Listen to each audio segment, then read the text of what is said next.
നമസ്കാരം. Welcome to Geetha's ഭക്തി ഗീതം.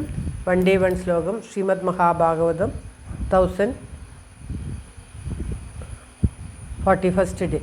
Today 49th sloka of Prathama Skandha, 13th chapter. For details, please see the description box. Geetha's ഭക്തി ഗീതം ഒരു ദിവസം ഒരു ശ്ലോകം. ശ്രീമദ് മഹാഭാഗവതം ഇന്ന് 1041 ദിവസം. പ്രഥമസ്കന്ധത്തിലെ 13ാമത്തെ അധ്യായത്തിലെ 49ാമത്തെ ശ്ലോകം. ഓം തത്സത്. ഹരി ഓം നമോ ഭഗവതേ വാസുദേവായ. ഓം ശ്രീകൃഷ്ണ പരമാത്മനേ നമ. ഹരി ശ്രീ ഗണപതേ നമ. അവിഘ്നമസ്തു ശ്രീ ഗുരുഭ്യോ നമ. ഓം തത്സത്. കൃഷ്ണം നാരായണം വന്ദേ. കൃഷ്ണം വന്ദേ വ്രജപ്രിയം. കൃഷ്ണം ദ്വൈപായനം വന്ദേ. കൃഷ്ണം വന്ദേ പ്രതാസുതം. ശ്രീപരമാനന്ദനാഥനായ അദ്വൈതദീപമായി മോക്ഷേക്ഷു വൃന്ദമന്ദാരമായി കാരുണ്യവാരിധിയായി വിഭൂദേശനാം നാരായണൻ മമ മന്ദത മാറ്റണം. ഓം തത്സത്. ശ്രീമദ് മഹാഭാഗവതത്തിലെ 13ാമത്തെ പ്രഥമസ്കന്ധത്തിലെ 13ാമത്തെ അധ്യായത്തിലെ 49ാമത്തെ ശ്ലോകം.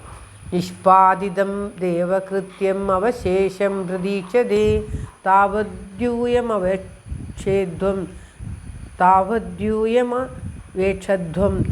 ഭവേദ്യാവതിഹേശ്വര.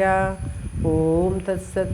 നിഷ്പാദിതം ദേവകൃത്യം അവശേഷം പ്രതീക്ഷതേ താവദ്യുദയമവേക്ഷധ്വം ഭവേദ്യാവതിഹേശ്വര. ഓം തത്സത്. പദം പിരിക്കേണ്ടത് നിഷ്പാദിതം ദേവകൃത്യം അവശേഷം പ്രതീക്ഷതേ താവത് യൂയം അവക്ഷേദ്വം അവേക്ഷധ്വം ഭവേത് ഇഹ ഈശ്വര. അതായത് ദേവകൃത്യം, ദേവന്മാർക്ക് വേണ്ടി ചെയ്യേണ്ടതായ പ്രവൃത്തി. നിഷ്പാദിത ചെയ്യപ്പെട്ടു. അവശേഷം ശേഷമുള്ളതിനെ പ്രതീക്ഷിക്കുന്നു. ഈശ്വരൻ യാവത് ഇഹ ഭവേത് ഏതുവരെ ഇവിടെയുണ്ടാകുമോ താവത് അപ്പോഴേക്കും യൂയം നിങ്ങളും അവേക്ഷധ്വം കണ്ടുകൊള്ളുവിൻ. അതായത് ഭഗവാൻ പറയുകയാണ്, ശ്രീ നാരദർ പറയുകയാണ്, എന്നാൽ ശ്രീകൃഷ്ണൻ ഇവിടെ തന്നെ ഉണ്ടല്ലോ എന്ന് വിചാരിച്ച് ആശ്വസിക്കേണ്ട എന്ന് ഉപദേശിക്കുന്നു. അവതാര പ്രയോജനമായ ദേവകാര്യം, അതായത് അസുരന്മാരെ സംഹരിക്കുക, ഭൂമിയുടെ ഭാരം തീർക്കുക എന്നുള്ള കാര്യം സാധിക്കപ്പെട്ടു. ഇനി അല്പമായ ഭാരമുണ്ട്, അതായത് യദുകുലം നശിപ്പിക്കുക എന്നുള്ള ആ ഭാരം. അതിനെ സംഹരിപ്പാൻ ആലോചിക്കുന്നുണ്ട്.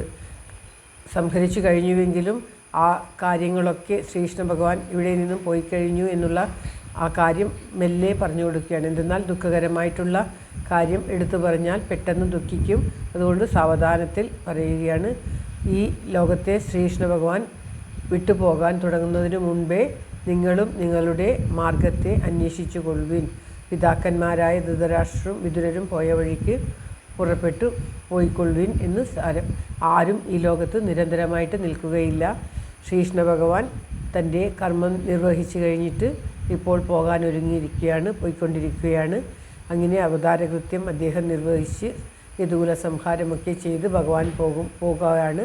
നിങ്ങളും നിങ്ങളുടെ രാജ്യഭാരം ഒക്കെ പൗത്രനെ ഏൽപ്പിച്ചു കൊടുത്ത് പോകാൻ തയ്യാറായിക്കൊള്ളുക എന്ന് പറയുകയാണ്. എല്ലാം ഭഗവാൻ നോക്കിക്കൊള്ളും. മറ്റുള്ള ഒന്നിനെക്കുറിച്ചും ചിന്തിച്ച് ദുഃഖിക്കേണ്ട ആവശ്യമില്ല. പണ്ട് കാലത്ത് എല്ലാം ചെയ്തു കഴിഞ്ഞാൽ പിന്നെ കാട്ടിലേക്ക് പോയി പരമമായ മുക്തി നേടുക, വീണ് മരിക്കുക എന്നുള്ളതാണ്. പോയിക്കൊണ്ടിരിക്കുമ്പോൾ തന്നെ കാട്ടിൽ ജീവിച്ച് സന്യാസത്തെ വസിച്ച് എല്ലാവരും അപ്രകാരമായിരുന്നു. എല്ലാ രാജാക്കന്മാരും അവരവരുടെ കൃത്യനിർവഹണം കഴിഞ്ഞു കഴിഞ്ഞാൽ പിന്നെ രാജഭാര്യമൊക്കെ മക്കളെ ഏൽപ്പിച്ച് കാട്ടിൽ പോയി തപസ് ചെയ്ത് മരിക്കുകയാണ് പതിവ്. അപ്രകാരം ചെയ്തുകൊള്ളുവിൻ എന്ന് പറയുകയാണ് ധർമ്മപുത്രരോട് നാരദർ. ശ്രീകൃഷ്ണ ഭഗവാന്റെ അവതാരോദ്ദേശം ഏകദേശം ആയിക്കഴിഞ്ഞു. അദ്ദേഹവും പോകും. അപ്രകാരം നിങ്ങളും ചെയ്തുകൊള്ളുവിൻ എന്ന് പറയുകയാണ്. ശ്ലോകം ഒരിക്കൽ കൂടി. നിഷ്പാദിതം ദേവകൃത്യം അവശേഷം പ്രതീക്ഷതേ താവദ്യുദയമവേക്ഷധ്വം ഭവേദ്യാവതിഹേശ്വര. ഈശ്വരൻ ചെയ്യേണ്ടതായ പ്രവൃത്തിയെല്ലാം ചെയ്തു, ഇനിയും കുറച്ച് ബാക്കിയുണ്ട്, അതും കഴിഞ്ഞ് അദ്ദേഹം പോവുകയാണ് എന്ന് പറയുകയാണ്. ഓം തത്സത്. സർവത്ര ഗോവിന്ദനാമ സങ്കീർത്തനം. ഗോവിന്ദ ഗോവിന്ദ. എല്ലാവരുടെയും നന്മയ്ക്കും ആയുരാരോഗ്യ സൗഖ്യത്തിനുമായി പ്രാർത്ഥിച്ചുകൊണ്ട് ശ്ലോകം ഭഗവാന്റെ തൃക്കാൽക്ക് സമർപ്പിക്കുന്നു. Geetha Rajan. Thank you for watching. All the best. Have A very very nice day. Have A very very good day. Thank you for watching. എല്ലാവർക്കും എല്ലാവിധ നന്മയും ഉണ്ടാകട്ടെ. ഓം തത്സത്.